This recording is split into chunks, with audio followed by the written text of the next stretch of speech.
Hi ladies, it's Robin. This is video number 2 in the mini album that I'm working on. Like I said in the last one, I'm not going to show you every step that I do, but I'm going to try and record the things that I would feel like would be helpful to you based on the questions that I've received the most.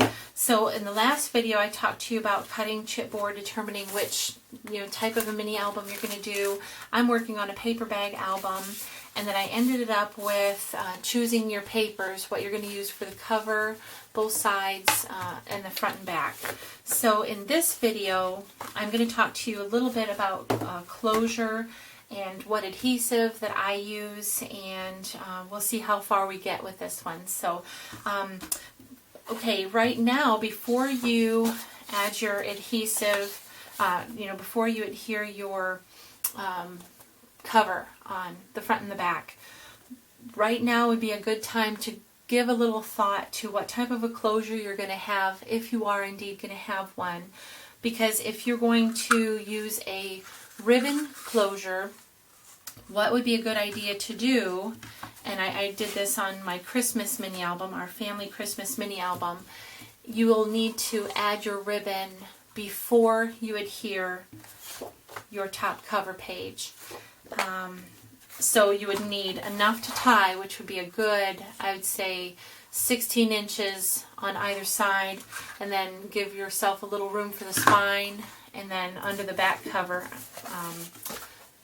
under your back cover, and then another 16 inches hanging out the other way. So you'll want your cover, basically you can do 16 to 18 inches this way, the length of your cover, half the length of your spine times 2, and then cut your ribbon. Or determine if you're not going to use ribbon, which I am not going to use ribbon for this closure. I haven't quite decided what I'm going to do yet. I may use a hitch fastener.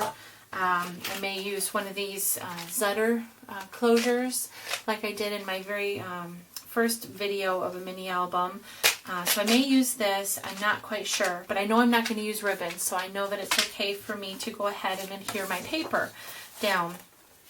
And you can use several types of adhesive. You can use your tape gun, or I wouldn't really use one of those small tape runners like this, the Tombow ones, because it doesn't adhere to the chipboard as well. Some people may find that that's not the case for them, but I like to use a stronger one. So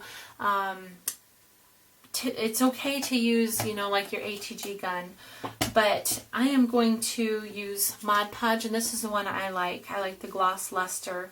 I need to get another one. I've pretty much used the whole bottle, but this is the one that I like to use.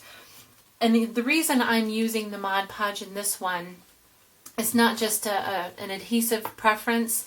It's because I want to get a coverage on the entire page, because once I adhere this on here, I'm going to paint on it with my Mod Podge mixture. And this is just Mod Podge and shimmer paint mixed together. There's no recipe. Somebody had asked me how much of each. I don't know.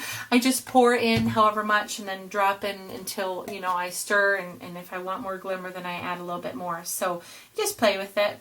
But I like the effect that gives, so I think that's what I'm going to do. So if I've tried to do it with when I use my ATG gun, and it will make the paper bubble a little bit, and so I definitely want to avoid that.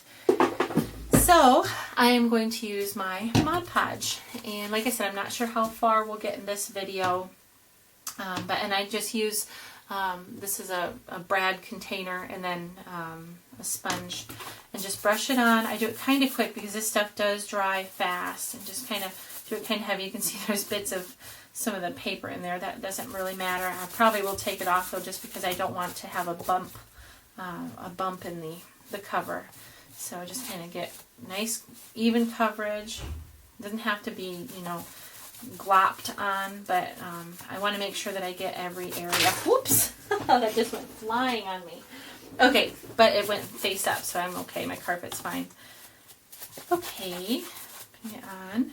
And I like to cut my pattern paper just a little bit, sorry, I'm going to be saying I'm concentrating on what I'm doing and concentrating on what I'm saying at the same time. I like to cut my pattern paper a little bit bigger so that I know it will cover it well, and then I can sand the edges. So, okay, I'm going to call that good. And I'm going to adhere this down. I love this paper. This is the Tim Coffee paper.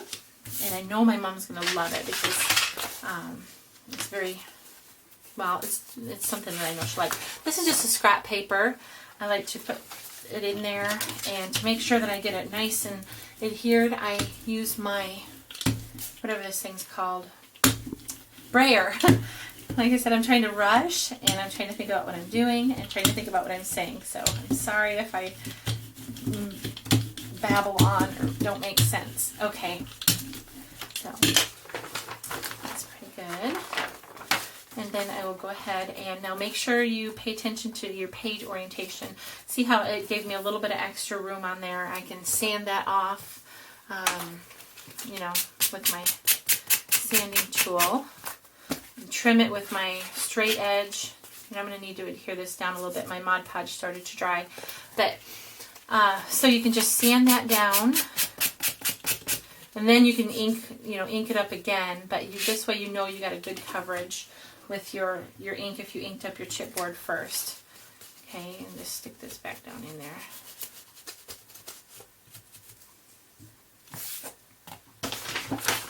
And you gotta work fast with Mod Podge. It does dry really quickly.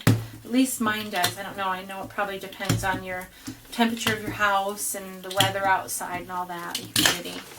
But, okay, let me just check the other spots here.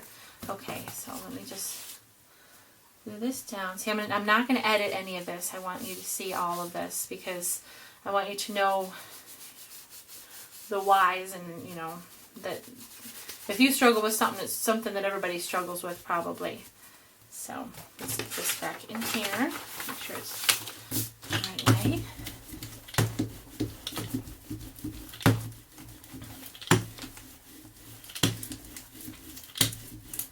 Okay, so I'm not going to do any more at this point. Well, actually, yes, I am, because I think I can get another page in. Let me just get my adhesive scissors. I'm not going to sand it right now, though, because I want to show you the next step. This part doesn't really matter. That's going to be underneath my binding, so...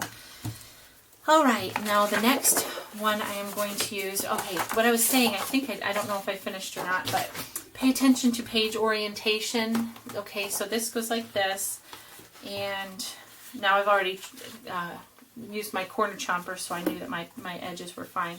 But, you know, if you have a pattern that goes a certain way, this one I wanted to go up and down, so that's why this looks, you know, it couldn't go this way.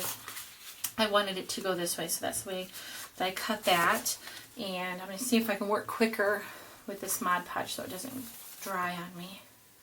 Whoops, there's another glop of paper.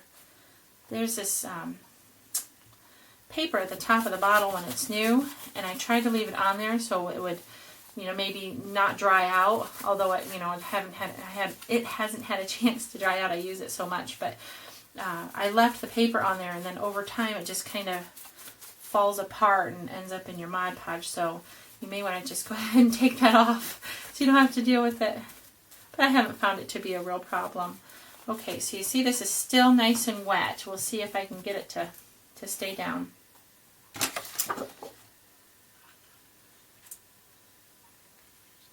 Okay. I have a wipe here handy. Stick it in here. And use my brayer. Okay, I have about 30 seconds. So I'm going to just finish it up with this. You'll go ahead and do the same to the back cover. You'll sand down your edges, re-ink them as needed. And like I said, I don't work on my binding until I'm completely ready to finish the album. The next stage after that would be to, let me turn this is upside down to you. Okay, decorate obviously your pages here, but then they will fasten like this. So this is now right side to you.